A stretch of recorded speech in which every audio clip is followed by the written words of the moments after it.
Good morning, everybody, and welcome to UNEP OzonAction side event at the 32nd meeting of the parties to the Montreal Protocol. Just a couple of housekeeping points to start. All participants are automatically muted, so you can't ask questions through the microphone. But please, if you have any questions to ask, use the question and answer box, which is at the bottom of your screen, to post any questions, which will be considered at the end of the event. Now, please beware that's the question and answer box, not the chat box. So please put your questions in the Q&A box. We're recording this session and it will be posted on our YouTube channel and portal and website and so on at the end. And we ask for your indulgence and patience if there are any potential hiccups in using the platform. So I now hand over to the moderator, Mr. Jim Curlin, who's the acting head of OzonAction, UNEP Law Division. And Jim will open the event and moderate it. So Jim, we hand over the presentation to you. Great, thank you, Ezra. Good morning, good afternoon, or good evening to everyone, and welcome to the UNEP OzonAction side event on this second day of the meeting of the parties to the Montreal Protocol. We're pleased to organize this webinar in cooperation with our three panelists: Mr. Daniel Cardozo of the World Customs Organization, Mr. Arnold Paschal of the European Commission, and Ms. Lesiana Tugaga of the Oceania Customs Organization. So we're very thankful to them and to their organizations for agreeing to share their expertise during today's session. Ladies and gentlemen, as an implementing agency of the Multilateral Fund, UNEP OzonAction's role is to strengthen the capacity of governments in developing countries to enable them to meet and sustain their compliance obligations under the Montreal Protocol. A core part of our work involves supporting Article 5 countries to enhance their policy frameworks for managing trade of controlled substances, for strengthening their import-export licensing and quota systems, and for building the capacity of their customs agencies with respect to Montreal Protocol obligations. The protocol is a trade-based multilateral environmental agreement that regulates imports and exports of controlled substances across national borders. The collection and reporting of data about production and consumption is therefore critical for assessing compliance with the treaty, and as well as its amendments. Customs officers play a key role in protecting their country's borders, in monitoring and facilitating trade, and preventing illegal activities. These unsung heroes also play another equally important, but usually overlooked role in Montreal Protocol data collection. Now, one important tool for the customs officer is the Harmonized System, known as the HS, which is the nomenclature used for the uniform classification of goods that are traded all over the world. The use of these codes by the customs officers is the principal way by which the countries accurately collect, classify, and report their data on substances controlled by the Montreal Protocol. During previous compliance periods, coordination between the WCO and UNEP under the Montreal Protocol on HS codes has resulted in the WCO amending this HS nomenclature for various controlled substances to address the requirements of the countries and the customs agencies. With the arrival of the Kigali Amendment in 2016, this cooperation has been renewed to address hydrofluorocarbons, HFCs, which are now becoming compliance relevant for specific parties. One of the obligations under the Kigali Amendment is that an enforceable national import and export licensing system for HFCs must be in place for each country that is party to the amendment by 2021, the extended deadline. Currently, all of the HFCs fall under one HS code classification, which does not allow for the differentiation of individual chemicals or of mixtures. So how can you control what you cannot measure? This becomes particularly critical for parties to the Kigali Amendment, which must implement and enforce their national licensing systems from 1 January 2021. Additionally, in 2022, the WCO will revise the Harmonized System to add codes for the individual HFCs. However, this process of adoption of the new codes is not immediate, and it takes years in some countries. So the challenge for Article 5 countries that are party to the Kigali Amendment is how to address these two challenges and what should be their strategy over the coming 1 to 5 years. So the experts who have joined us for this side event will help illuminate us about this topic. So the first speaker will provide an overview of the issues and explain the proposed interim approach and provide information about the 2022 HS update. The last two speakers will give examples in implementation and to identify some of the challenges that are faced. So with those remarks, I'd like to turn to the first of the three presentations, which is on the HS Code 2022 update and the proposed interim approach. This will be made by Mr. Daniel Cardozo. Mr. Cardozo is a technical officer in the Tariff and Trade Affairs nomenclature at the World Customs Organization. He's based in Brussels, Belgium. Prior to that, he was the director of the Customs Techniques Division in the Customs Administration, and he also worked for the Organization for the Prohibition of Chemical Weapons. So with that introduction, I'd like to turn it over to Daniel, please. Thank you.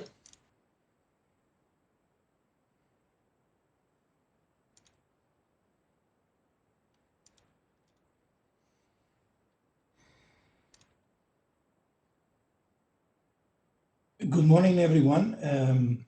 I don't know if you can see my screen. Yes. It's correct? Okay, good. So, good morning. On behalf of the Secretary General of the World Customs Organization, I would like to send all of you a warm welcome to this virtual side event. I'm going to briefly speak about the Harmonized System codes for hydrofluorocarbons, or in short, the HFCs.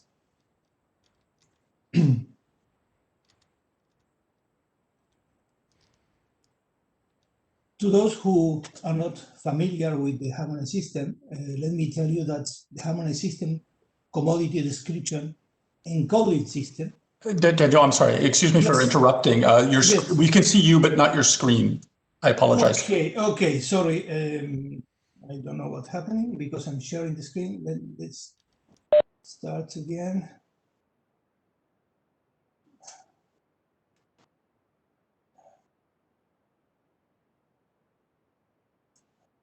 Are you looking at my screen now?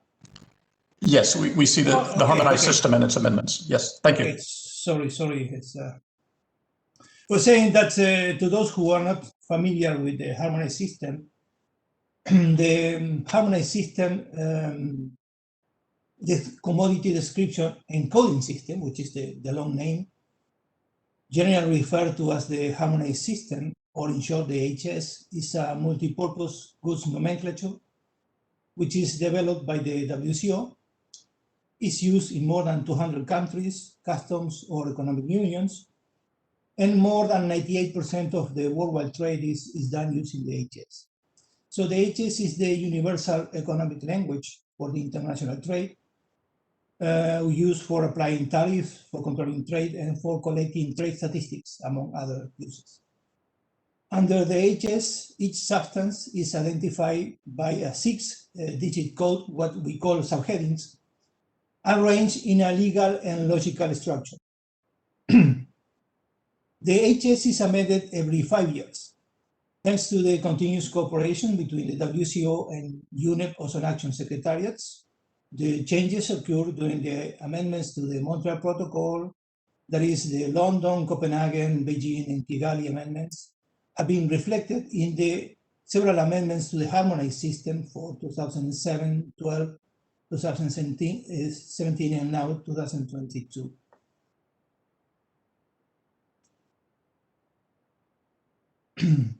This is how, for those who don't know how the nomenclature looks like, this is how it looks.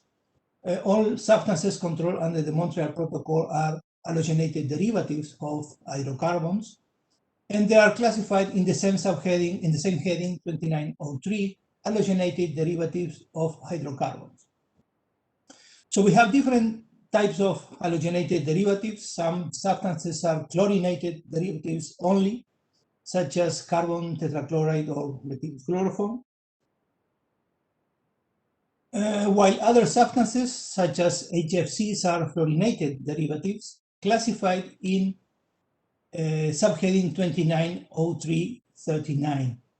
Other substances, such as HCFC, halogens, CFCs, containing 2 or more different halogens, are also classified in this heading.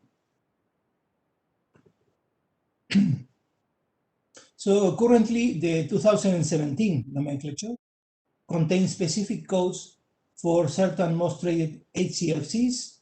The codes are 290371 to 75, but all HFCs are covered by a single HS code 290339. So mixtures or blends are classified in heading 3824 only if they are not elsewhere specified or included. For example, some mixtures of organic solvents containing HCFCs are classified as a mixture of solvent in heading 3814. But normally, a mixture of what we call blends of refrigerants containing HCFCs are covered in subheading 3824-74, and mixtures of refrigerants containing HFCs are covered in subheading 3824-78. In regard to the Kigali Amendment, parties to the Montreal Protocol agreed to include the phase-down of the HFCs under the protocol. That means parties were required to implement an import and export licensing system for HFCs by 1st January 2019, although Article 5 parties may delay its implementation for 2 more years, until 2021. Why HS codes are so important? Well, because to establish a licensing system to monitor trade of these substances and to collect information to report the substances, governments need to assign specific HS codes to individual HFCs. The 2022 amendment, which will be implemented 1st January 2022, contains specific subheadings for the most commonly traded HFCs. All countries applying the HS will have to incorporate these new HS codes in 2022. So what to do until 1st January 2022? Basically, parties need to take urgent action to open national subheadings to be able to properly establish a licensing system as required by the Kigali Amendment, and in addition to properly monitor and report trade in HFCs. So how to open national HS codes? To help governments to open these national subheadings to control HFCs, the WCO has issued a recommendation to insert in national nomenclatures national subheadings for HFCs controlled by virtue of the Kigali Amendment to the Montreal Protocol.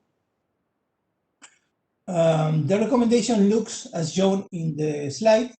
Parties may download the recommendation from the WCO website using the link provided in this slide. Basically, the recommendation contains instructions to open national subheadings for specific HFCs that are shown in this slide and for their mixtures. As each 5-digit subheading has a limit of opening up to 9 6-digit subheadings, and we have here 18 HFCs, many substances may need to share the same code. So the substances that share a common 6-digit code are shown on the screen having the same row color.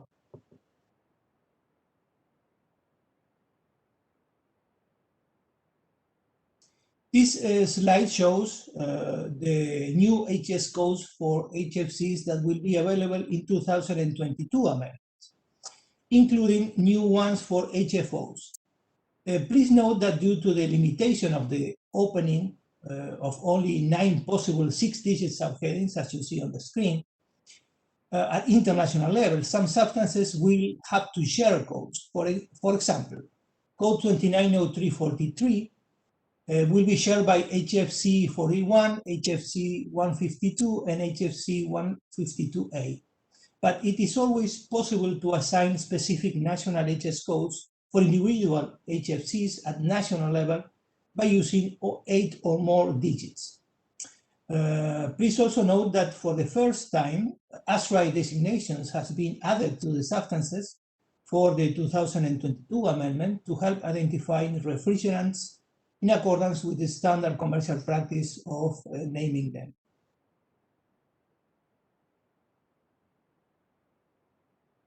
During the 2022 amendment, also a new heading 3827 was created to include mixtures containing HFCs.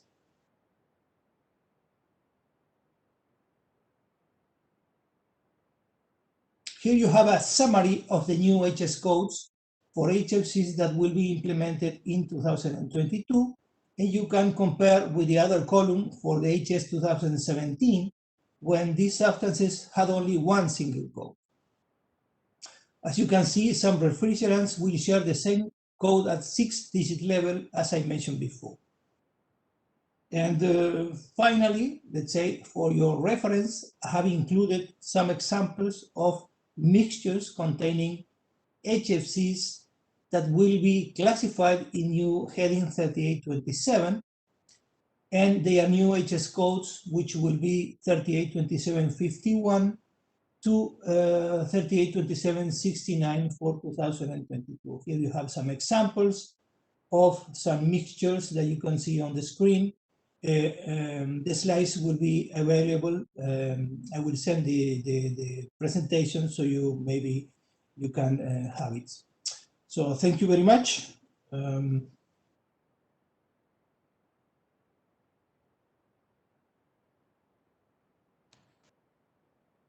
Okay, thank you very much, Daniel. That was very, very interesting. What was clear from your presentation is that WCO has issued specific recommendations related to HFCs and during the period leading up to 1 January 2022. So it's very clear that WCO is recommending insertion of national subheadings for HFCs as a let's say a temporary measure until the new 2022 codes are formally issued. So thank you for that presentation. So the importance of national codes also for addressing other chemicals that aren't explicitly listed was also highlighted. So thank you very much for that. I think we will move now to our next presentation, which is on the practical implementation of HS codes for HFCs in the European Union, which will be made by Arno Cashel. So Mr. Cashel is a policy analyst in the DG Climate Action in the European Commission. His portfolio covers fluorinated greenhouse gases and the Montreal Protocol, in which he has worked for many years. So Arno, I'd like to turn it over to you now. So the floor is yours. Okay, thank you very much, Jim, and good morning, good afternoon and evening to everybody. And let me get the presentation started. Okay, I hope you can see it now. So I was asked to tell you what we have done in the European Union on the on custom codes for HFCs, and we took a very early approach, and this is because we have been regulating fluorinated gases for a while. So we started already in 2006 because the European Union went out of the ODS relatively quickly, so we were phasing in a lot of the HFCs, and it was recognized as a problem for the climate.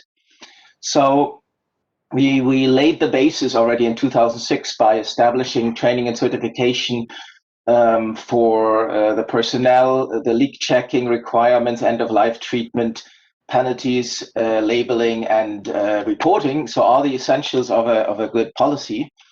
And we also already introduced 2 bans at the time. One is on non-refillable cylinders, and that's a very important one that I would also recommend for others to put in place.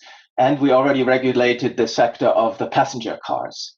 So in 2014, and now we're still in advance of the Kigali Amendment, but we were already starting to talk, of course, about HFCs and taking measures at the global level.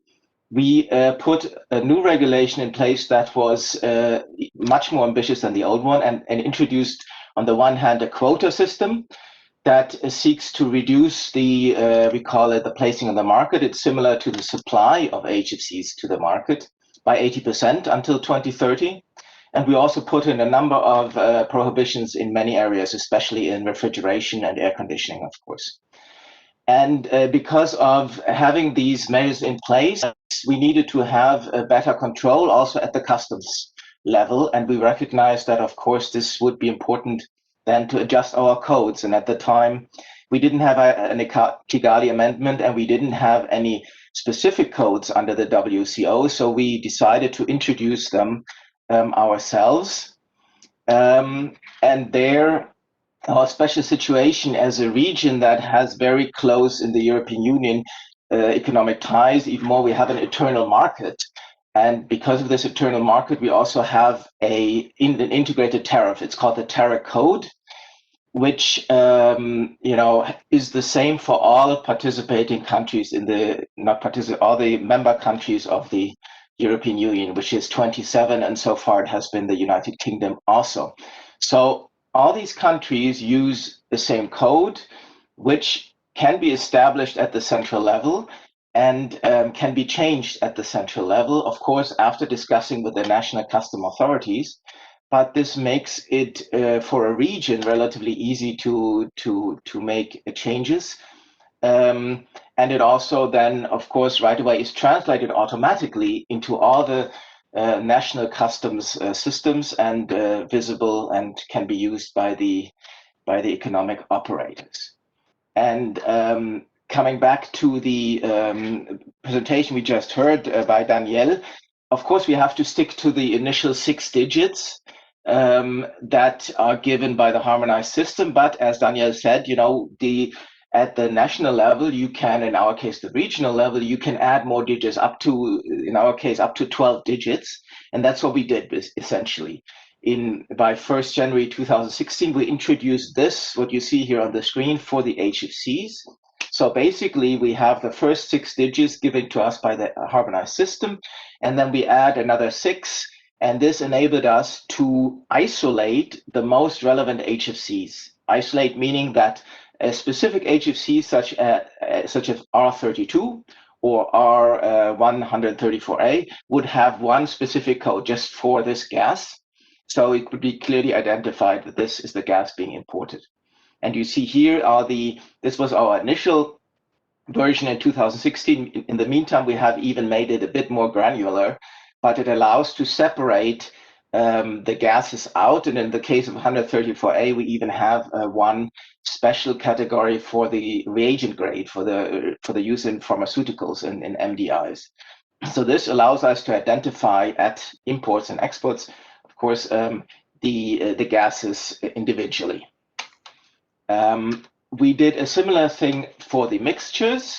Again, we use the original, or we use the 6 HS codes, the 6 digits, and then we add to them.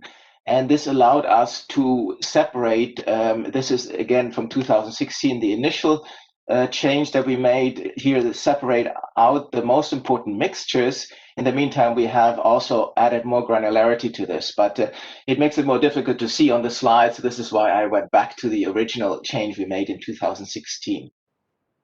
And you see on the bottom of the page, you'll see also that the new, or some of the alternatives, the synthetic alternatives, the HFOs, we have tried to also give them their own code, so we could see them better what is happening. And that's actually something we can observe very clearly, how these HFOs are rising because of the lesser use of HFCs due to our policy measures in place.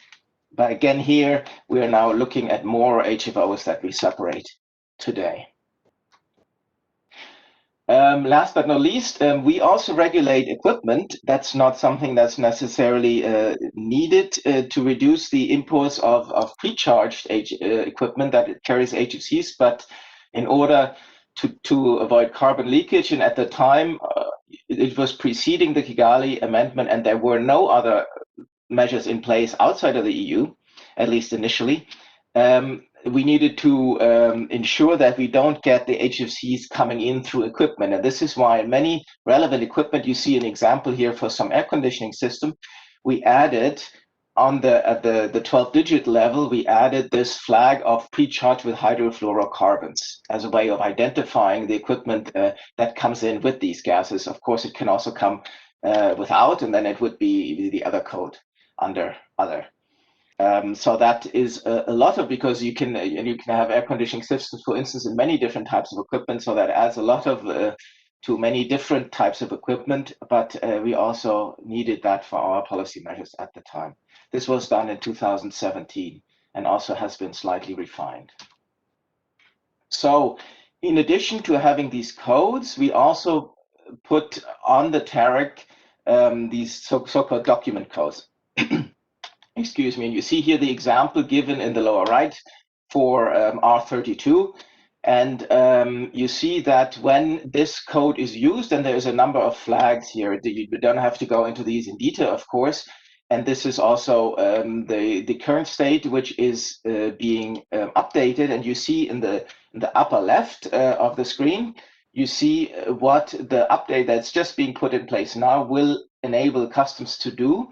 So all the prohibitions that are in the F-gas regulations are, of course, put into the tariff code in the as these flags. So to avoid that prohibited equipment is imported. Also, there is a need to provide evidence of the importer that R23 by production is destroyed, because that's one of the obligations under our regulation. Then there is the obligations to have a license being registered with us, the obligations to have quota for bulk gases, and the obligation to label containers. So all these things, they receive their document code that is linked then to this 8,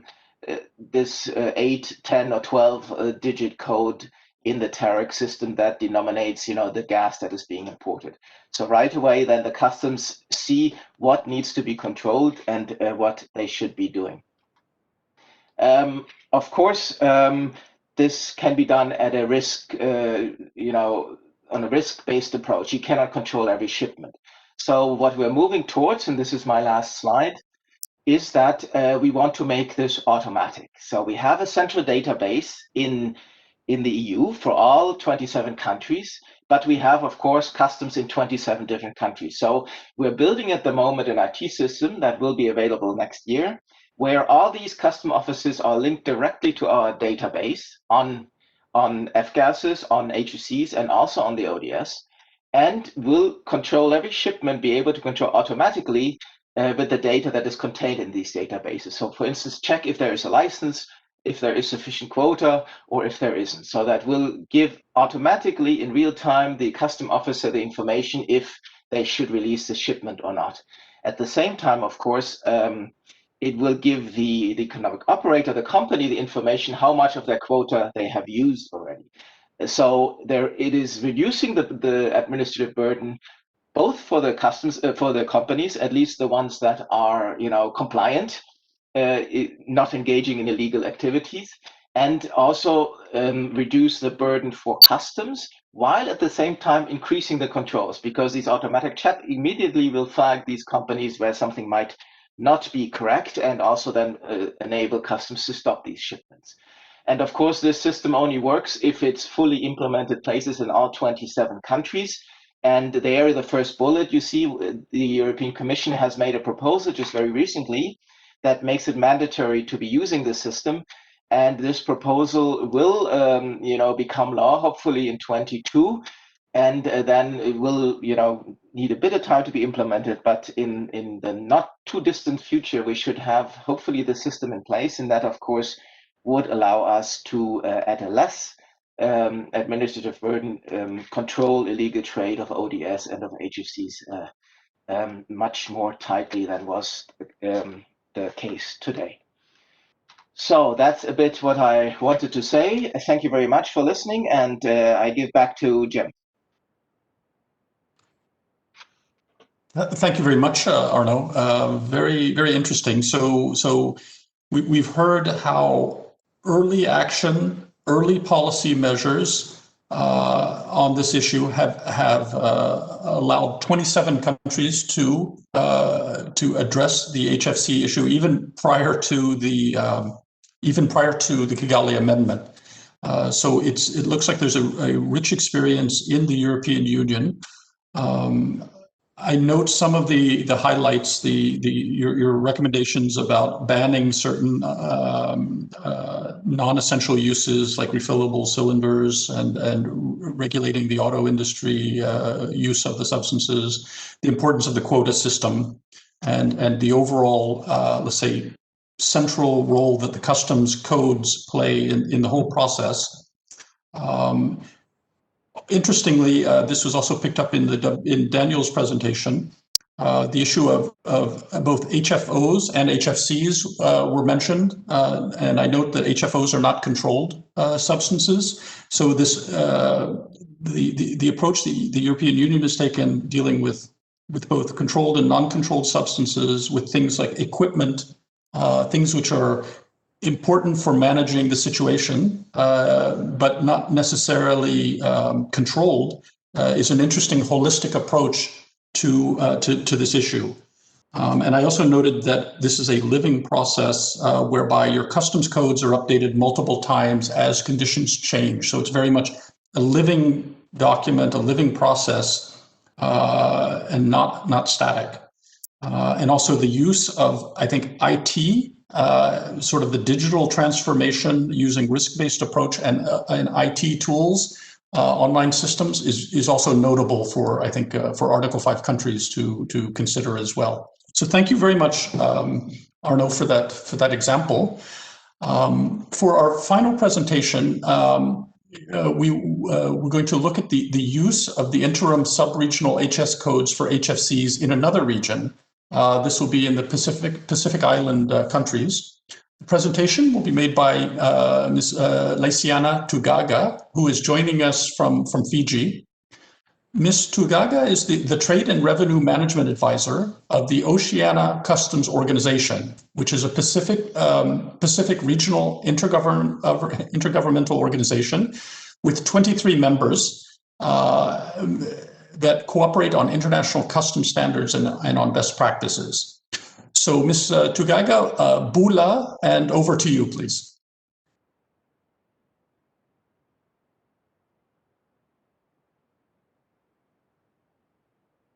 Are you able to see my screen?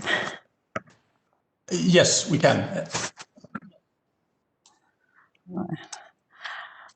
Good evening, everyone from Suva, Fiji, and on behalf of the head of secretariat, I just wanted to again extend our appreciation to UNEP for allowing us this opportunity to come in and just share, I think, the Pacific experience.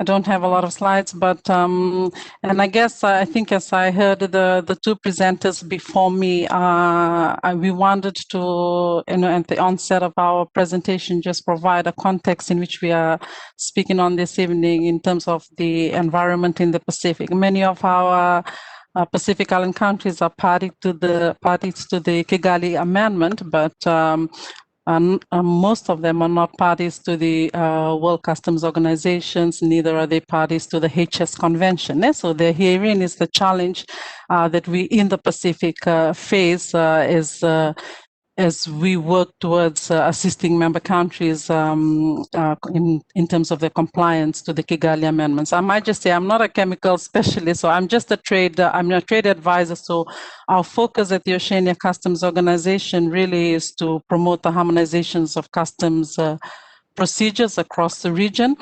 And particularly, how do we integrate the international standards for the non-WCO members? And because we are talking specifically this evening about HS, so that's why we thought we'd just provide a context on the environment in which the Pacific countries work in.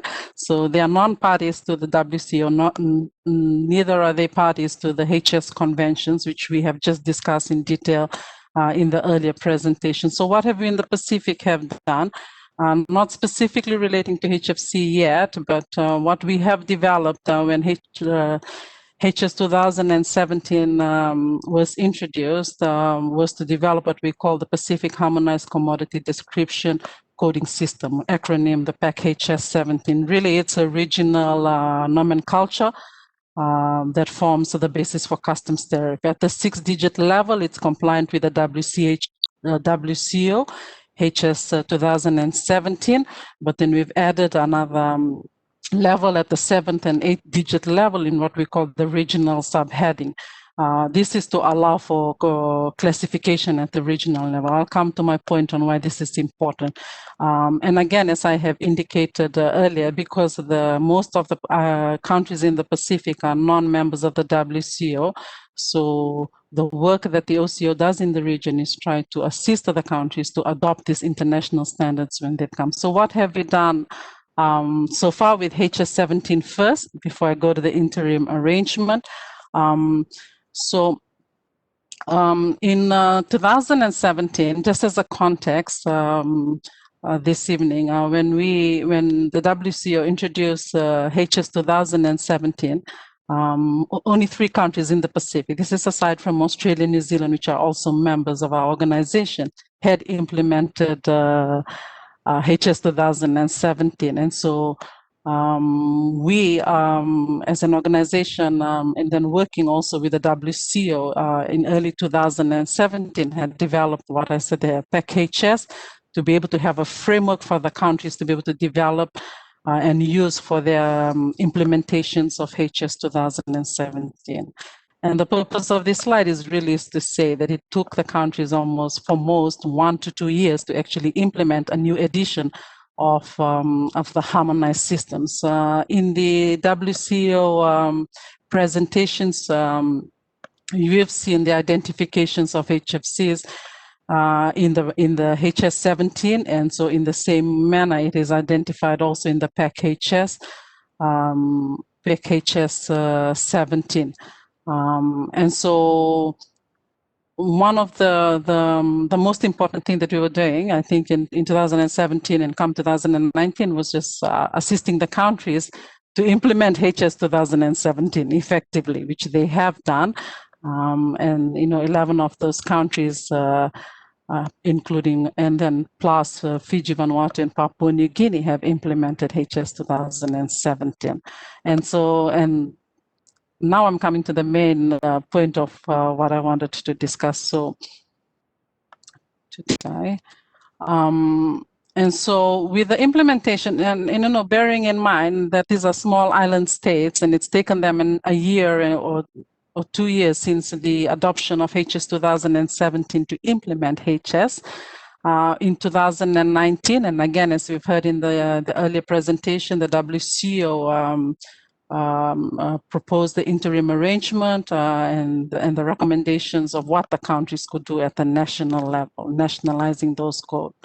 In August 2019, there was a meeting of ozone and customs officers organized by UNEP, in which the countries had agreed to revise the PAC-HS 17 to include the codes from the interim arrangement proposed by the WCO, because we had that flexibility to harmonize at the 7th and 8-digit level. We had a meeting in September last year to also review and then adopt this. But really, just as in the WCO, in the case, it is recommended then to members to adopt. And the realities in the Pacific is that when we had this a meeting in October just to discuss, the countries were still facing difficulties implementing the interim arrangement. And again, bearing in mind, as I indicated earlier, that the length it took to implement even HS 2017. And so there are some challenges, and as I've indicated before, that it took too long to implement a new version of a of HS, which was HS 2017. So many of the WCO members consider this is going to be another lengthier process, although they are parties to the Kigali Amendment. There's also the issue about just the coordinated understanding between the customs and environment officers to be able to take the amendments through the national processes. And many of the countries in the Pacific are heavily reliant on customs duties and amendments. And so those amendments that affect such are given a higher priority, especially for amendments that are coming mid-year or proposed, mid-year through a budget processes. And then finally, with the imminent introduction of HS 2022, most of the country preferred to wait until the HS 2022 would come and then just effectively implement the codes that are coming in the amendments. And again, we didn't put those codes up because we knew that WCO would have covered it extensively in their presentation. And then my remaining slides are really what will we do in the interim and what we propose to do proactively as we work towards recording statistics, particularly for the licensing regime. This is something that we've agreed with the countries. And so because the countries continue to record data in HS 2017, so it is not segregated the data that they are collecting according to their obligations. And so while there are 3 interim recommendations and the countries have proposed to do in 2021, given that there are no amendments coming in the customs tariff before 1st January 2021. The customs administrations have agreed to manually record HFCs and HFC blends breakdown using a correlation table provided by UNEP. I think the advantage we have in the Pacific is maybe the quantum of imports is not as big as maybe other bigger developing countries. So then this is something that can be easily done by the countries. Interagency cooperations between the customs and the Department of Environment should be established and strengthened, in some cases already established, but just needs to be strengthened for data reconciliation purposes.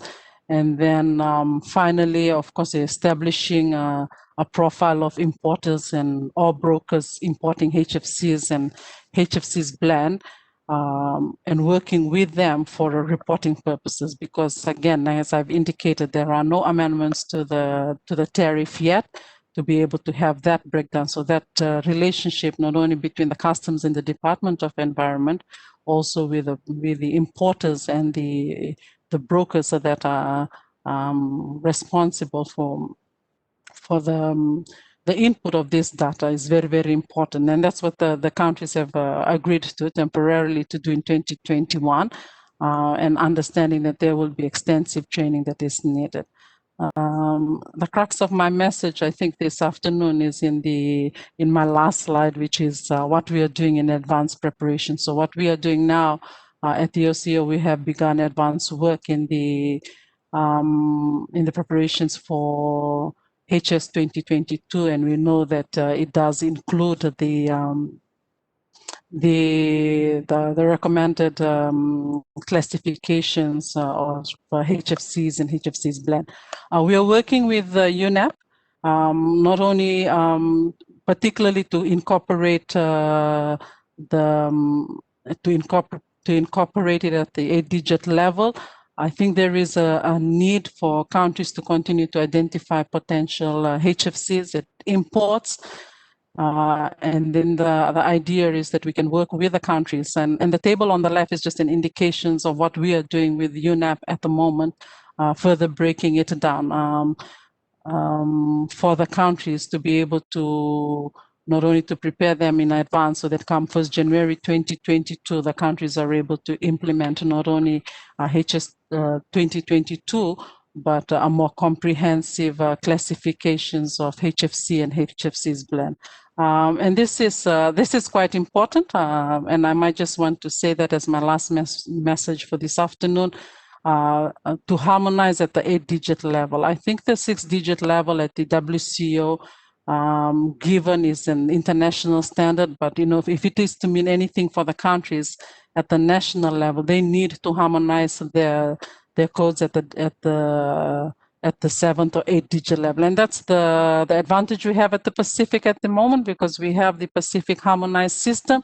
So we are working to harmonize not only at the 6-digit, but at the 7th and 8-digit level, and which will be harmonized across the Pacific. What this does, it speeds up the process of identifications of product imports.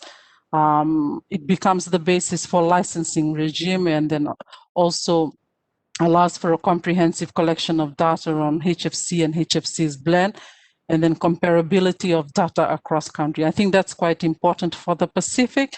And so we are continuing our work around the work towards 2021. And again, as I indicated in the earlier slide, with an interim approach, this is quite important for us, given, again, as I indicated in the very first slide, the capacity issues, there are constraints in the Pacific. And so we are working with what will work. And so in particular, just harmonizing these codes at the 8-digit level when HS 2022 comes into force in 1st January 2022. Thank you. I think that's the end of my presentation. Great, thank you very much, Leciana, for the interesting presentation. So we've heard now from Leciana about how 23 states in the Pacific are handling the code issue, noting that many are parties to the Kigali Amendment, but they're not parties to WCO, and they're not parties to the HS Convention, which is a separate convention. So it's a specific circumstance, but I do think that other countries in other regions may have similar circumstances. I note the amount of time the length of the process to adopt the new codes. So the PAX 17 code, the regional nomenclature system, that took a couple of years, or 1 to 2 years, and the legislative processes and the updates of the system and the consultations require time. So I also noted in the presentation that with the imminent introduction of the HS 2022, a preferred approach for the countries was to effectively wait for that new introduction, but to take certain measures to identify HFCs that are coming into the countries, and to track it through other means. So it's let's say a regional solution for these specific circumstances. And I noted, Leciana, you mentioned tables published by UNEP, correlation tables. I believe those are referring to the ones produced by OzonAction, and we do have a lot of materials to help countries with this kind of issue. The need for training you highlighted, and the need to work with importers, brokers, and those involved in, let's say, the chain of imports, to start getting them lined up to report the data is a good strategy. Thank you very much for this, for all of this. I'm sure will generate a lot of discussion from your presentation and from the other 3 presenters. So we finished with the presentations. We're going to move to the question and answer session. I'd like to ask all of the presenters to turn on their cameras for the duration of this. And for the participants, if you wish to ask a question, please use the question and answer box at the bottom of your screen. So there's a button that says Q&A. So please submit any questions through that. And we've received a few already, and so I will begin. So this is for Daniel. So in small, the question is, in small countries that are not WCO members, how can WCO support them with this HS code issue? So it's a little bit of what I think Luciana was talking about in terms of being non-members. And does WCO offer any support in this area? Thank you, Jim, for the questions. In fact, I'm going to answer two questions in one, because I was taking notes from the comments made by Ms. Tugaga that, first of all, not all countries are parties to the Harmonized System Convention. But in fact, they do use the Harmonized System.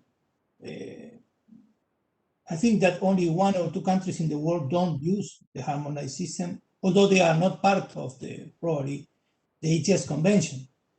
But using the HS, they need to take certain actions because they are also part of the Montreal Protocol, and therefore they have certain obligations. Another issue is that there was a comment that not all countries in the region were applying or implementing the 2017 version of the Harmonized System, which is more or less the same. But basically, the Harmonized System is modified, taking into account the latest patterns of trade, and then amendments are made taking into account the need of trade, but also the need of controlling different type of substances and goods. So, and I heard the comment that countries will wait until 2022 because they will be mandatory. There will be some HS codes for HFCs.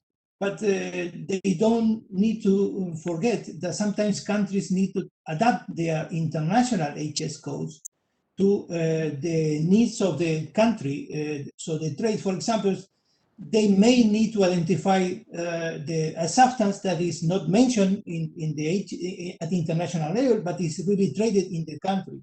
So not everyone is done internationally. There are some efforts that need to be done at national level too. Okay, thank you, Daniel. For the next question, it's for Arno.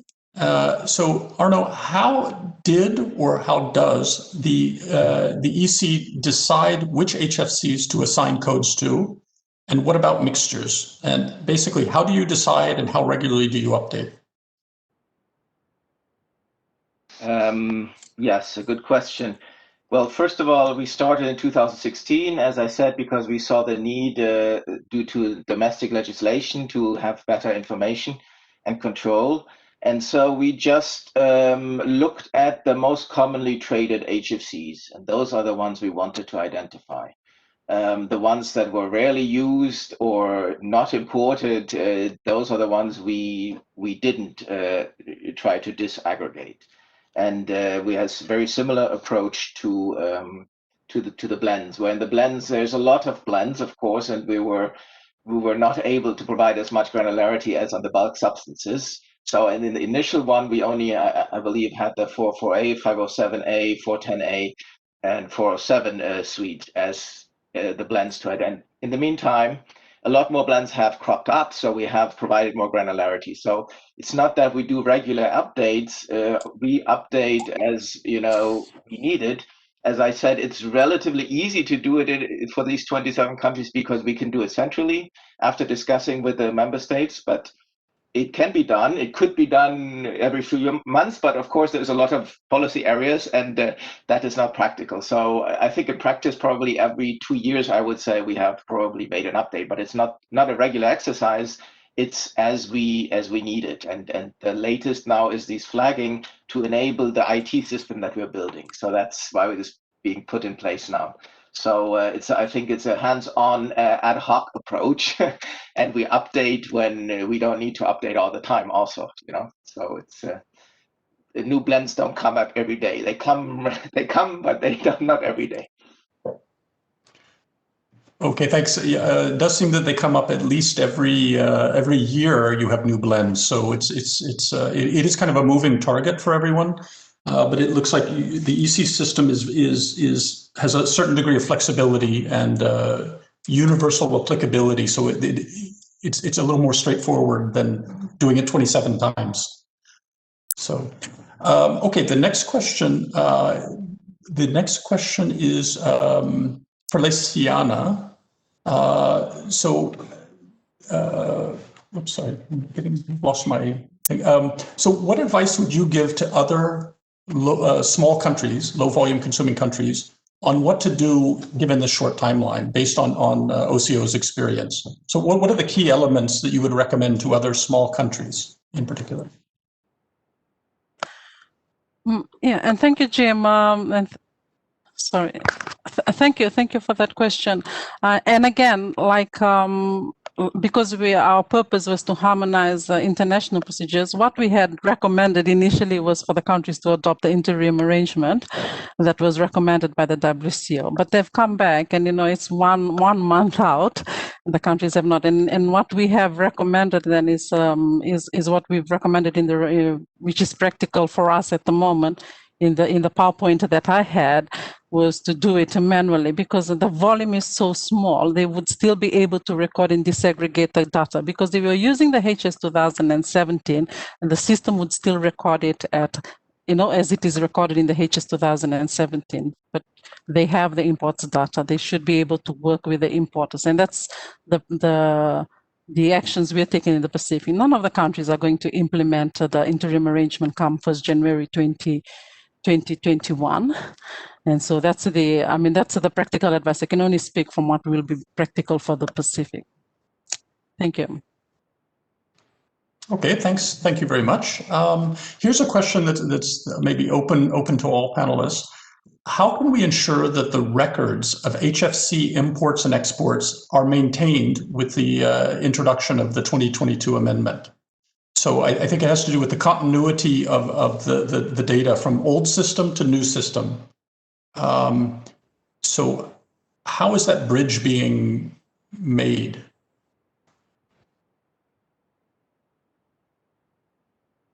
Or is there a challenge in that? Because before you had one HS code that was aggregated for HFCs. With the 2022, you will have disaggregation. So how do you report that continuity of data, or is there a break between the two systems? Arno? Yeah, there is a bit of an issue there, because obviously you do not have the granularity for the older data.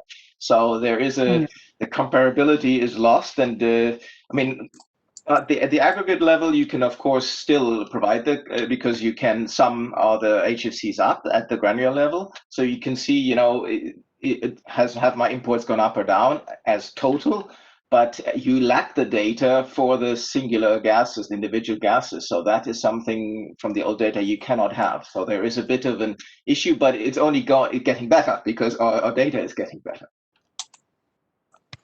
Would anyone else like to come in on that point? Yes, Daniel, please. Yes, this is something that normally the World Trade Organization normally asks us urgently to, because all goods are, they lose correlation sometimes, and we issue a correlation table from 2017 or 2000 to 2022, and vice versa, 2022 to 2017. So the correlation tables are also published in the World Customs Organization website. So countries wishing to know the changes, they can go and download the correlation tables to see how the changes are, and to keep control of the changes in statistical purpose. Sorry. Leciana, please. Yeah, Jim, I just wanted to add exactly the same. I think last week we had just circulated from the WCO the correlation table from 2017 to 2022 for the countries. But we also know, I think it's a challenge in the Pacific, because when there's a switch to a new code, then some of the data that were recorded in the old HS. But we've also are circulating that to the countries, the access to the correlation table, which we also advise the countries to use in terms of when we move from an older to an earlier version of, to a newer version of the HS. Yeah, thanks. Okay, I think, thank you very much. Thank you all three. I think we've reached the end of our time. We've received a few more questions online, which I think we will have to answer offline. We will share all of the presentations through the website, through the OzonAction meeting portal. I'd like to thank very much all of our excellent panelists for their presentations and for all of you for attending this side event. There was one question that said, what resources are available? And I think this applies not just to UNEP, but to WCO, the EC, and to Oceania Customs Organization. From our side, I'd like to highlight that we have a variety of information materials and tools for ozone officers and customs officers that explains these issues in some detail. We have some policy briefs that have been produced with WCO and with the governments, and these are available in different languages from our website. So we're ready to provide any assistance to developing countries to support them on this issue. We know it's complex, it's a big challenge, but it's extremely important for the success of the Kigali Amendment. So once again, I'd like to thank all of the three presenters and for the participants for participating in this side event for them all. So thank you very much, and have a great day, everyone. Thank you, Jim. Thank you. Thank you, Jim. Thank you very much. Thanks. Thank you.